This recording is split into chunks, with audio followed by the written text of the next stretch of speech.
afternoon, ladies and gentlemen, boys and or girls. Welcome to Fantasy Football Harsh Reality. I am your host, Greg Romero Wilson, and this is the Week 12 recap.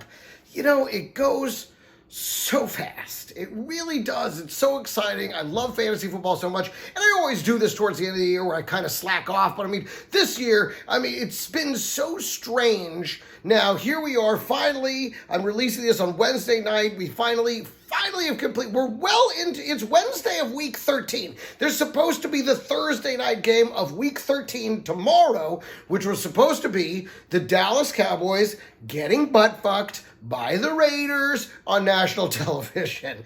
But instead, no. Now, because we have finally finished today on Wednesday after the Ravens-Steelers game, the Cowboys, I now have to wait till next Tuesday to see my beloved Cowboys get butt fucked by the Raiders. Or by the Ravens. Probably both. Now, at this point, it's the final week of the season. If you're in one of those games where it's win or lose to get into the playoffs, then this is a very exciting time for you. And if not, it's, but I think I was going to say, for most of us, we know, you know by now if you're in or if you're out. And that's what this last weekend, week 12, was very bittersweet for me because, yes, I won both my games. And I haven't had a lot of 2-win weekends. It was a lot of 1-1, and it kept, and a lot more 1 on my league of record and a lot more losses on my comedians league. But this week, I won them both. But it was bittersweet because, unfortunately, in the league that's been stumbling this whole season, that I kept hoping would, you have these players, you hope they catch fire. That they, come on, just play better. That team officially, even though it's basically been out for weeks. I think I was in 11th place of 12 for 3 of the last 4 weeks. And then last week, I think I went up to 10th. And now with this win, I'll probably go up to 9th or 8th. But it still sucks. This team never, and that's the thing, it took so much more of my energy, because I'm also the commissioner of that league, and it just took so much more of my energy trying to figure it out. And the other team, I think I made some mistakes because I was so focused on trying to get the comedians team going, which of course was the team with the computer glitch. I'm going to go to my grave blaming it on that glitch. Because, let's get to my first Fah-Q, and that Fah-Q goes to Tom Brady. Fah-Q! First of all, I didn't like you because, I've always loved you as a player, but then you're a Trumper, all right, and I'm one of those guys, I can separate the sports from the politics. I don't really give it. It's not like he was out there actively like, he's the greatest, but he was clearly on that team. But this guy, this is the second time now, this motherfucker has been very not good for me. I trade him, and then he gets amazing. The first time I just straight dropped him. It was the season where they started out 0-4, and then all of a sudden went on a 12-game win streak. But that I dropped him after week 4, and then the next week he went crazy. This year, he was never supposed to be my QB1. He was supposed to be my QB2, but because of the glitch, I missed out on all those good QBs, and, now it's round 6, and the only thing left is Ben Roethlisberger, Drew Brees, okay, so, Matt Stafford, all these fucking horrible people.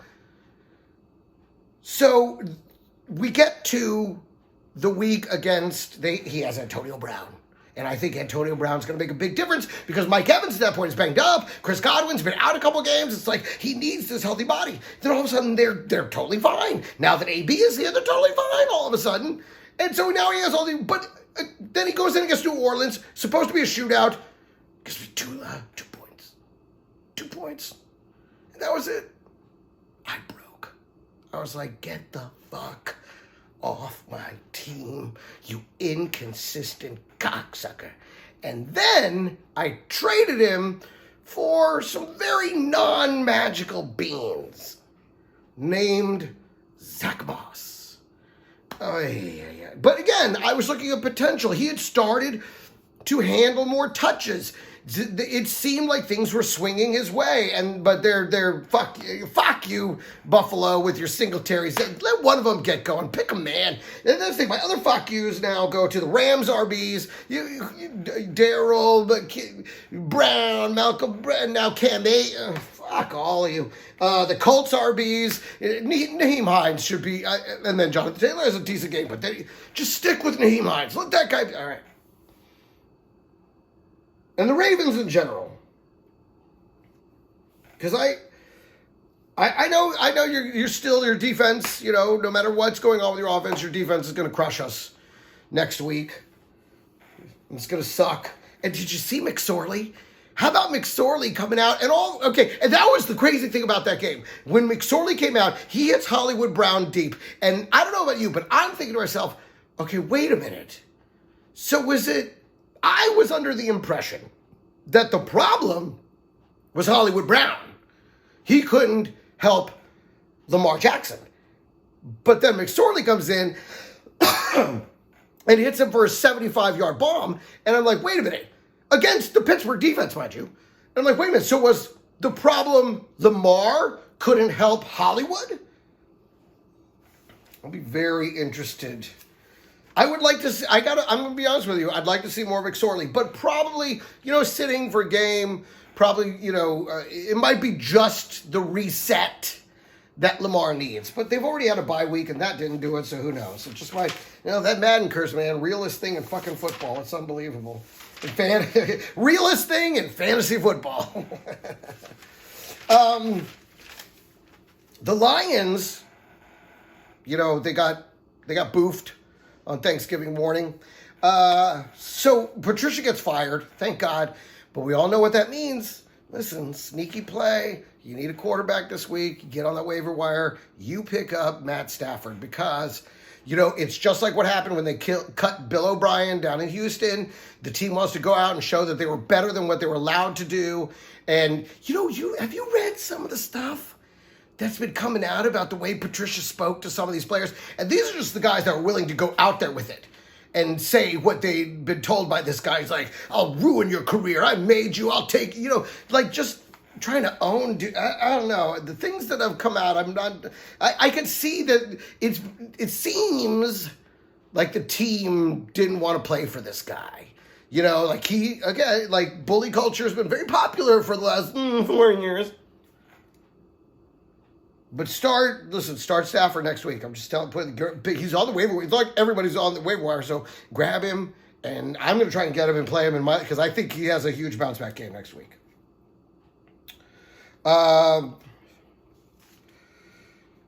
Here's the thing. Thanksgiving Day. Let's talk about that really quickly. First of all, got a great turkey. One of the guys in my leagues, if you know someone who has a smoker and really knows how to do the barbecue thing right, he brined and smoked a turkey for me. It's the best turkey I've ever had. It was fantastic, start to finish. I'm still eating it. But my wife is so funny. She's seen the Cowboys ruin enough Thanksgiving dinners where me and my brothers are just she made sure that we ate between the games. We ate between the games, and then I watched the Cowboys. So I got to really enjoy the food. It was really so great because the Cowboys hadn't fucked it up yet. The Bills managed to slow down Herbert. Herbert, this is like, he's been this high-flying act, and yet the Bills, who in fact, in daily fantasy, I played Justin Herbert quite a bit because I figured, to me, he was the lock of locks. The guy's been so consistent, but they held him to 21 points, which, that's definitely on the low end for him. But he still attempted 52 passes. 52! And this is with Eckler back in the line, but a ton of them were to Eckler.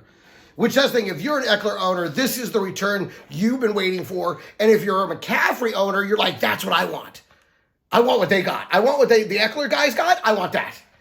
And let's just hope, because there's, these horrible rumors going around that they may just shut McCaffrey down for the season. Listen, if the 3-8 Chargers are willing to play Eckler, I think you guys, I think you guys can play McCaffrey. The 5-7 Panthers could play McCaffrey. But I'm wondering, okay, so the Bills were able to really kind of, 52 attempts is a lot to get 316 yards. I'm wondering, is Herbert slowing down? Is this like what we saw with Tennessee, where they blueprinted Lamar in the playoffs last year, and now, however, the containment that that Buffalo used, is that what other teams are going to emulate going into this? I don't know how much you can slow him down. I really don't. This kid's he's got ice water in his veins and just throws a beautiful deep ball. But it'll be interesting to see. And again, what they got with that, I want that with McCaffrey because I'm waiting. And that's what the next week, I'm probably going to go right in my league of record where I'm in second place. I'm probably going to drop down to like fourth or fifth place and have to play that in it. But if I get McCaffrey back, I'll be fine.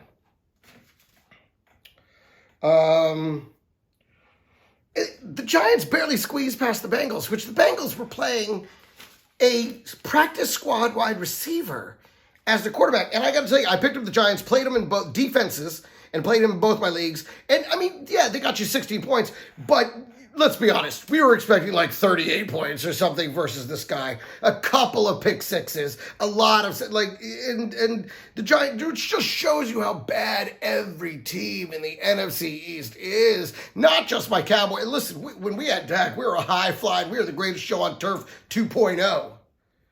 But now it's gone. And if you think this isn't going to affect, if you've been rolling with Bengals players, this is against the Giants. The Giants.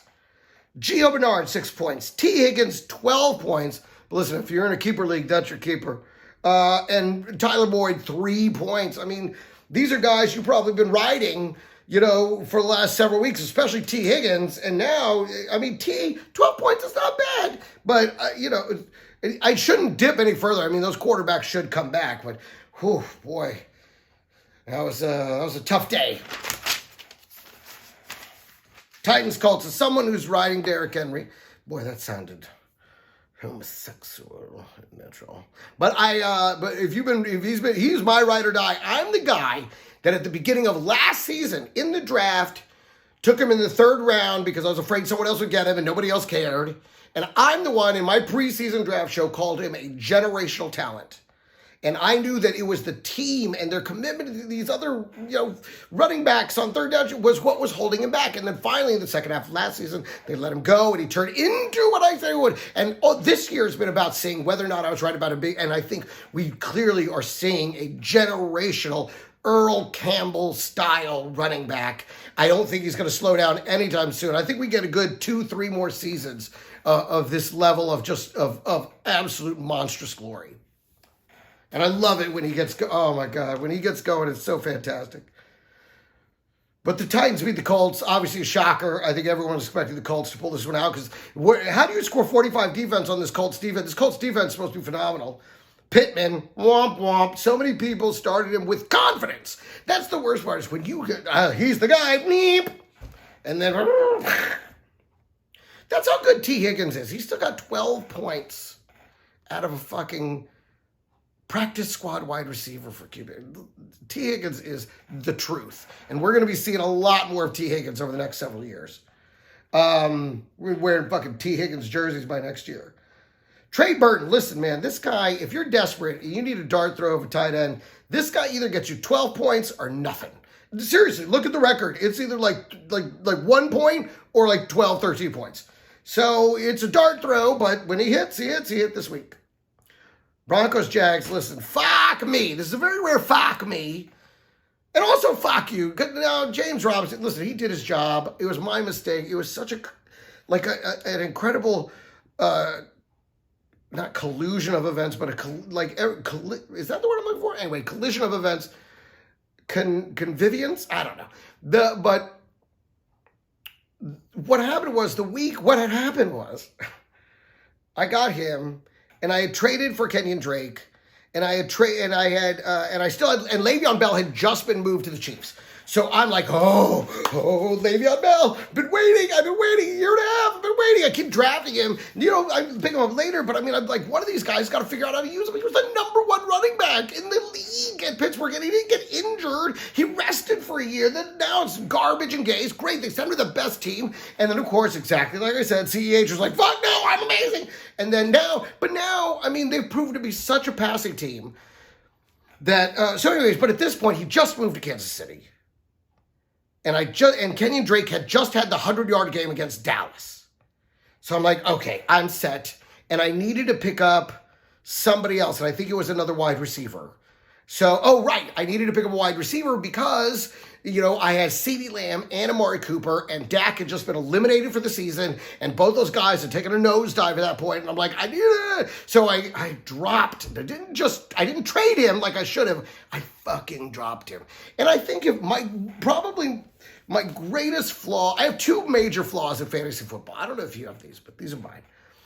My major flaws are impatience. I'm just like, oh, no, fuck you. That gets me every time. And I'm kind of addicted to the waiver wire. I love, like James Robinson was a waiver wire gem, but then he'd been just okay. And then, of course, I drop him and he goes off for 26 points the next game. But I love looking for those gems and capturing those gems. I had Justin Herbert for a minute, and that was another one. Fuck you, Anthony Lynn, you fucking cocksucker. Because I packed, he was doing great. I think this was week 2. I want to say that this is week 2, and he'd had an 18-point game, but then Anthony Lynn made it clear that, I've told this story before, that Tyrod Taylor, Todd Lynn was a comic in New York. Tyrod Taylor, I made it clear that he was going to get the job back and that Herbert was going back to the bench. And I was like, So I dropped him, and now somebody else in my league is fucking crushing with him.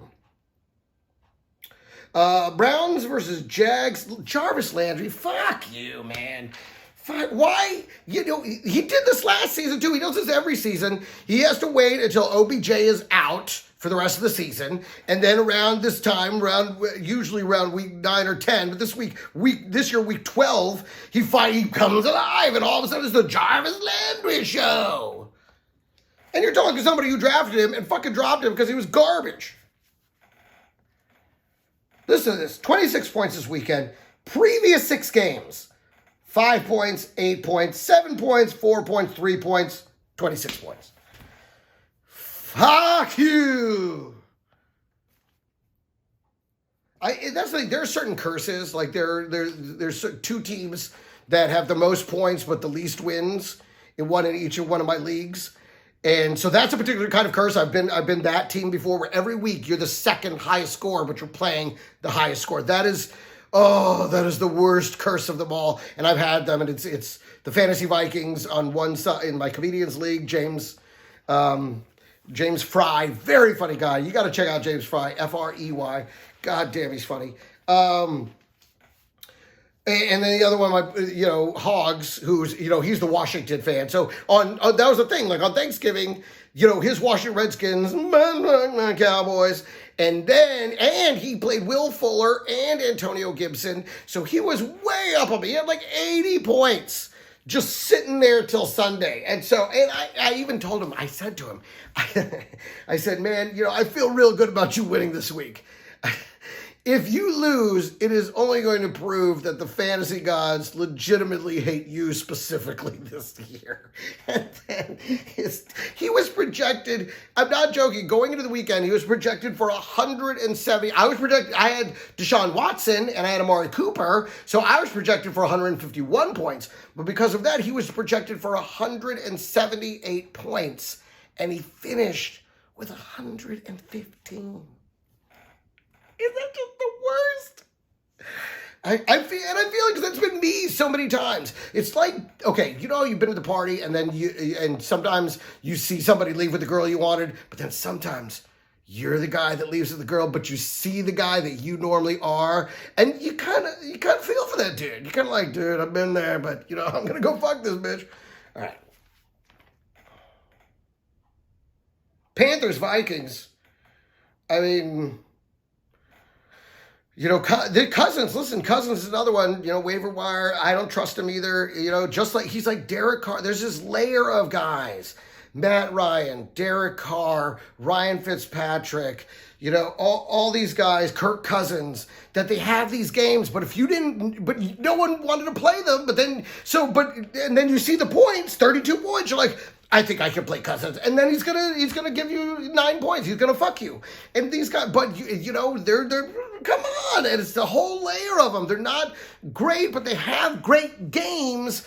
But they're not gonna have one of those games the week you put them in your lineup. But again, if you need somebody for week 13, Cousins, man. And listen, I think I turned his season around. Remember week 2, he scored negative 1.48 points.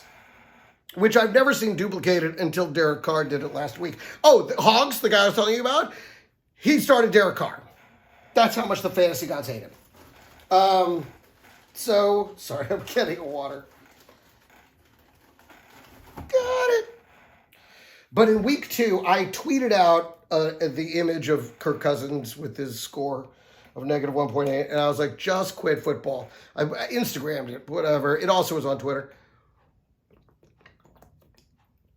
And it's like he hurt me, because probably I was one of like a billion people, so I'm sure the news kind of reached his ears. Everyone was like, "Dude, fucking quit." And then the next week, since then he's had 6 games over 20 points and 2 over 30 points, so he's put up some big numbers. This one last weekend being one of them versus the Panthers. And listen, if you got a Dalvin Cook, if you've been riding Dalvin Cook this whole season, you have to be worried. You have to be concerned. You really do. Because, he came back and he kept running, but he also got banged up and his score was really low. I think he wound up with like 7 points or 9 points. It wasn't that great. Let's look it up, shall we? Beep. Dalvin. Dalvin. This last week, he turned up 8 points. That's what it was. 8 points. So you have to wonder, how hurt is he? Because they wanted to rely on the run game. Instead, this is why Cousins had 32 points, because Dalvin is somehow banged up. Listen, if you have Dalvin, you need to get, even though Alexander Madison is just not even close to Dalvin Cook, but you need to go ahead and grab him right now. If you haven't already, I'm sure you have, but, it's definitely something to keep an eye on. Excuse me. Cardinals, Patriots, dude. And if there's one thing I think we saw in this, it's that Kyler Murray's shoulder is injured.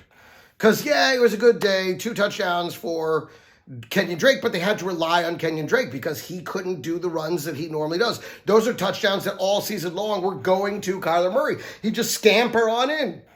Don't you love watching him? Scamper really is the word for what Kyler Murray does, because little feet, he just, like a cartoon character, it's really rather amusing to watch. But he's got to be very hurt because he only put up 8 points. It wasn't a great day for him, and it did result in Kyler in finally the guy Drake, who I dropped because he got injured and was terrible and had a bye week, and mistakes were made. But I think we have to, that Kyler Murray was this year's Lamar. He was the guy that I felt most championship teams were going to have on their roster. The guy who's number 1 in our league. He's been riding Kyler Murray, the one that I'm number 2 to. Okay. And now that Kyler's banged up, he barely pulled out a win. And listen, I scored 164 points. He scored like 119 this week, okay? So the Kyler thing, but he was playing one of our worst teams, and he only scored 117 points. It's pretty silly. Oh, no, he was playing one of our number 3 team, actually, one of our best teams. But so both of them have very low scores. But the Kyler thing, listen, you better watch out, man. That may come back to hurt you. Again, you may want to check your backup quarterback, make sure you got something to go with. And because that's the other thing. Kyler Murray, his next 3 games are against top 10 defenses against the pass. They're all ranked higher than New England, and New England did a pretty good job of slowing him down. And if you're a DeAndre Hopkins, owner, you got to be or manager rather, you got to be just freaking the fuck out. Okay, Let's take a minute to talk about the Bucs coverage. Well, we'll get to the Bucs game, but Jets Dolphins. I mean, yeah, it's 20-3, but listen, Fitzpatrick didn't look that good, and this game, I mean, it didn't feel as distant as this is. And you went into it feeling like Miami was should. I mean, I thought this should be like 56-9. So it wasn't a great. I mean, Fitzpatrick. I mean, he was good, 21 points, but it just I don't know. It wasn't too great. All right, here we go. Saints, 31, Broncos. Okay, there's another one where you expected the Saints defense to give you like 50 points. I even tweeted, I was like, Saints defense is going to get it. It's going to be like the first 100-point game from a defense. And instead they gave you 18 points, which again is good. It's good. Just like the Giants, the 16 points, it's good, but you expected 35. Right now, I don't know what's going on. It's so weird that Alvin Kamara is somehow useless, but Latavius Murray had 124 yards and 2 TDs for 27 points. And listen, I played Taysom Hill. He runs in those touchdowns. He's, a friend of mine, I played him specifically because a friend of mine was like, he's this year's Lamar. I don't think he's this year's Lamar, but he is running a lot and he is running in touchdowns, so he's at least good for that. But he only put up like 16 points. But again, that's the team that's mathematically eliminated. The other team had Deshaun Watson, who gave him 42 points, the number 2 quarterback on the weekend. 49ers versus Rams. I feel like this game was more about who the Rams really are and who the Niners really are. And the Rams, ultimately, they're not that good. Jared Goff is not that good. They did a lot of tricky play calling back in the day that people hadn't seen. They were able to disguise shit. But now it's kind of out there. I mean, they're still very good because of that play calling. But I think at the end of the day, up against a good defense, it just shows that Jared Goff isn't that good. And these guys, their wide receivers have been incredibly disappointing. Cooper Kupp, 5 points a week after he put up 18 against the Bucs. And Robert Woods, his stats are literally like a heart monitor. Like, beep, beep, beep. He had 12 points. Last week he had 26 points. Before that, 6 points. Before that, 24 points. And before that, 4 points. So, since he just had a 12-point game, I think next week should be an uptick. He should have judging by this, he should have 24, 26 points. So, check that out. Play him. Now Chiefs and Bucs. Okay, okay. How do you not put double coverage for like Devontae Adams, Tyreek Hill? Double cover them, especially after they've already scored a 75-yarder on you. What are you doing? Are you kidding me? That was a weird game. Ultimately, and it's so funny that the Chiefs and Bucs, it ends 27-24, but Chiefs, Mahomes gets 45 points. Brady still put up 27 points, even though he had a pretty basic performance. I don't like it. God, fuck you. Antonio Bell, Le'Veon Bell, 2 guys that I was hoping. If you had told me in 2018 that in 2020 you're going to have a team with both Antonio Brown and Le'Veon Bell, and they're going to combine for 6 fantasy points, I'd have been like, you're out of your fucking mind. Those guys are fucking legends. But here we are. Or 2017. Whatever. CEH, 4 points. Le'Veon Bell, 4.2 points. 4.4, 4.2. It really doesn't matter which one of these clowns you get. They're passing the ball. And the reason Bell got 4.2 is because he's catching the ball.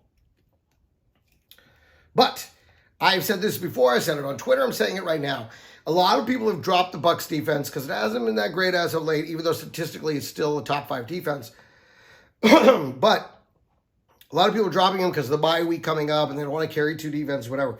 If somebody drops them, you pick them up because 1, they're going to be rested for the playoff stretch. And 2, their 3 teams in week 14, 15, 16, their 3 teams are Miami, Atlanta, and Detroit. Or sorry, Minnesota. Not Miami. That would have been tougher. Minnesota, Atlanta, and Detroit. Okay, so you have a good chance to score a lot of points with these and win your championship. Bears versus the Packers. Packers whoop that. Bears, yay! Trubisky's back. This is like having 2 stepfathers, One's an alcoholic that beats you, and one's an alcoholic that beats your mother. And, and you're like, yay, we got rid of the alcoholic that beats our mother. Oh, but the alcoholic who beats us is back. You can't fucking catch a break with these two morons.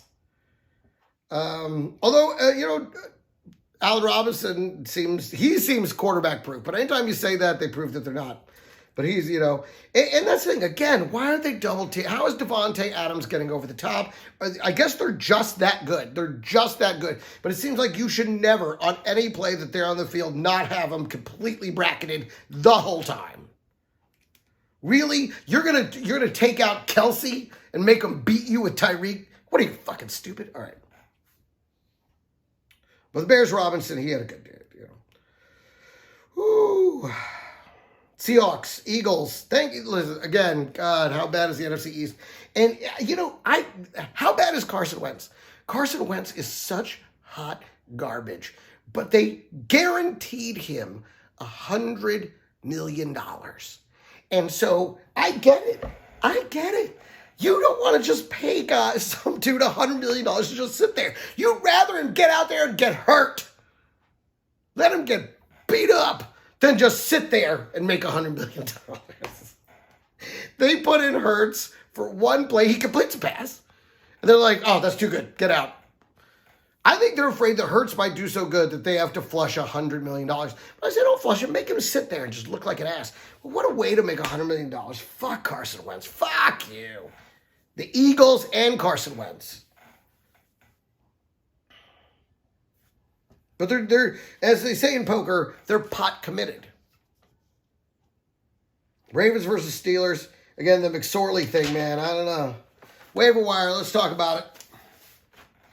Wide receivers, really only one, Kiki QT. Go grab him if you can, because obviously the Will Fuller thing. If you have Watson, which,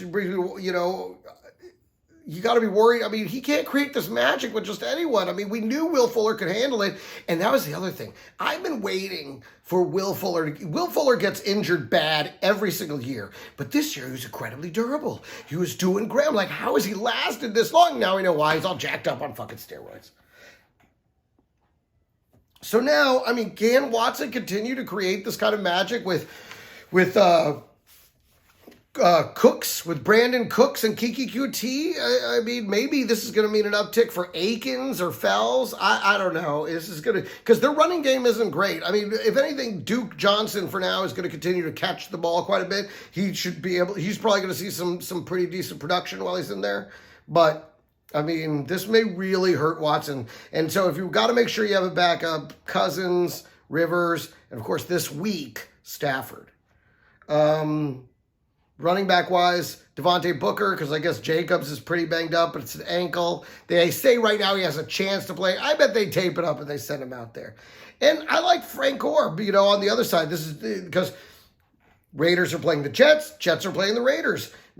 Jets give up the 7th most points. Raiders give up the 4th most points. So I like Frank Gore in a pickup. I'm going to be trying to pick him up too. And also Ito Smith. I mean, Todd Gurley, we'll see if he comes back. I mean, he's banged up anyway. And clearly Ito Smith, everyone was like, it's going to be Brian Hill. And it's so funny because I had picked up Ito Smith. And then everyone was saying it's going to be Brian Hill. I dropped Ito Smith, picked up Brian Hill. And then I should have fucking Ito Smith. So Ito Smith seems to be the guy to pick up there. And, Jerick McKinnon, listen, Mostert is back. Jeff Wilson is back. But Shanahanigans being what they are, you got to roll the dice. Listen, you never know. It could be a Jerick McKinnon week. That's the way this fucker rolls. All right, that's it. If you want, check out my other podcast. It's more of a general topic storytelling podcast that I do called Son of a Preacher Man, also available on SoundCloud. And otherwise, follow me on Instagram and Facebook at Greg Romero Wilson, or on Twitter at The Greg Wilson. Also on YouTube at The Greg Wilson. All right, you guys, a lot of fun. And listen, week 13 is coming up. Oh, and I should have a very interesting interview to share with you guys coming up. All right, we'll talk to you later. Bye.